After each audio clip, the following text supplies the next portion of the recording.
আমাদেরকে আমাদের আল্লাহ দুনিয়া ছাড়তে বলে নাই, আখিরাত ভুলতে বলে নাই, দুনিয়া বাদ দিতে বলে নাই। আল্লাহ ওয়ালা তানসা নাসিবাকা মিনাদ দুনিয়া, আল্লাহ বলছে বান্দা দুনিয়া ভুলে যেও না। আমি বাজার, ব্যবসা, হাট ঘাট, চাকরি, ক্ষেত খামার, স্ত্রী, সন্তান, ঘর পরিবার, ঘুম, আহার, নিদ্রা, আমি কোনোটাই বাদ দিতে বলি নাই বান্দা, ছাড়তে বলি নাই। আমি আল্লাহ তোমাদের জিন্দেগি বানাইছি দুইটা, একটা হলো দুনিয়া আর একটা হলো আখিরাত। দুনিয়া তুমি কর্ম করবা আর আখিরাতের জন্য আমল করবা। দুনিয়া কর্ম, আখিরাত তোমার ধর্ম। দুনিয়ার জন্য করবা কর্ম, আখিরাতের জন্য করবা ধর্ম। তো ধর্ম এবং কর্ম, কর্ম এবং ধর্ম মিলবে, তোমার গন্তব্য জান্নাতে হবে।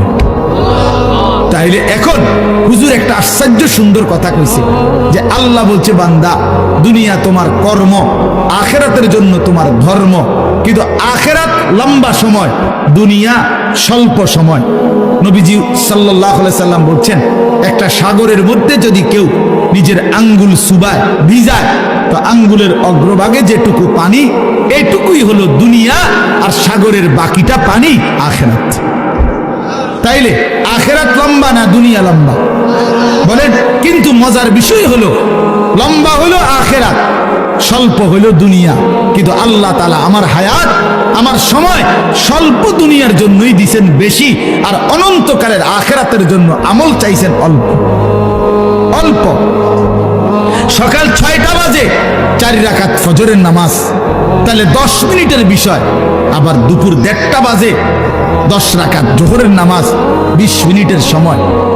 তাইলে ধরে নিলাম সকাল 6টার পরে 7টা, 8টা, 9টা, 10টা, 11টা, 12টা, 1টা, প্রায় 7.5 ঘন্টা পরে আবার 20 মিনিট। তাহলে সকালের 10 মিনিট আর দুপুরের 20 মিনিট, এই হলো 30 মিনিট মনে করেন আখিরাতের জন্য, আর 7.5 ঘন্টা আমার দুনিয়ার কর্মের জন্য। তাহলে স্বল্প সময়ের দুনিয়ার জন্য আমারে সুযোগ দিলেন বেশি, অনন্তকালের আখিরাতের জন্য আমলের জন্য চাইলেন আমার কাছে অল্প সময়। এটাও আল্লাহর জন্য আমরা দেব না? এটা ইনসাফ হইল? এটা বিবেকের দাবি হইল ভাইয়া? অতএব আমি অনুরোধ করছি, মেহেরবানি করে আমরা ভাবতে শিখি। আরে এই বাচ্চা লাগাই দিলেন কেন আপনারা, আবার নামাই দিলেন কেন? তাইলে শেষ, আমার কথা শেষ, আর অল্প একটু কথা। তাইলে আমি বলতে চাচ্ছি, আমরা যদি বুদ্ধিমান হইতাম তাইলে দুনিয়া আমাদের সুন্দরী চলে, আখিরাত সাথে নিলে দুনিয়া লস হয় না। আখিরাত সাথে নিলে 5 ওয়াক্ত নামাজ যদি কেউ মজবুত সিদ্ধান্ত নেয়, এটা কঠিন কিছু না। হালাল উপার্জনের কেউ সিদ্ধান্ত নিলে এটা কঠিন কিছু না। চরিত্র হেফাজতের সিদ্ধান্ত নিলে খোদার কসম এটা কিছুই না। আল্লাহ তাআলা হাদিসে কুদসিতে আছে, ওয়াদা দিছে, কেউ যদি আমি আল্লাহর ভয়ে চোখ হেফাজত করে, আমি তার দিলের মধ্যে ইমানের এমন স্বাদ দেব যে নগদ ইমানের মজা সে পাইতে থাকবে। খোদার কসম এটা হাদিস। মান তারাকাহা মাখাফাতি আবদালতুহু ঈমানান ইয়াজিদু হালাওয়াতাহু ফি কলবি। তাহলে গুনাহ ছেড়ে দিলে, আল্লাহকে মেনে নিলে, আল্লাহর ইবাদত করিলে খুব কঠিন কিছু না, খুব কঠিন কিছু না। এই জন্য প্রিয় ভাই আমার, বাপ আমার, এই শেষ বেলায় আমি এই অনুরোধটাই করতে চাই, আমরা যদি বুঝি আখিরাত আমাদের জিন্দেগি।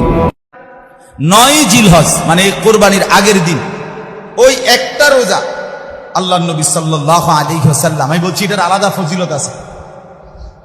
প্রত্যেকটা রোজা এমনি 9টা রোজার হিসাব হলো 1 বছরের কি নেকি, রোজার সওয়াব। কিন্তু শুধু 9 তারিখের রোজা, যেটা আরাফার রোজা, আল্লাহর নবী সাল্লাল্লাহু আলাইহি ওয়াসাল্লাম বলেন, একেবারে মুসলিম শরীফের হাদিস, নবীজি বলেন, সিয়ামু ইয়াউমি আরাফা আহতাসিবু আলাল্লাহ আন ইউকাফিরা আস-সানাতা আল্লাতী ক্বাবলাহু ওয়াস-সানাতা আল্লাতী বা'দাহু।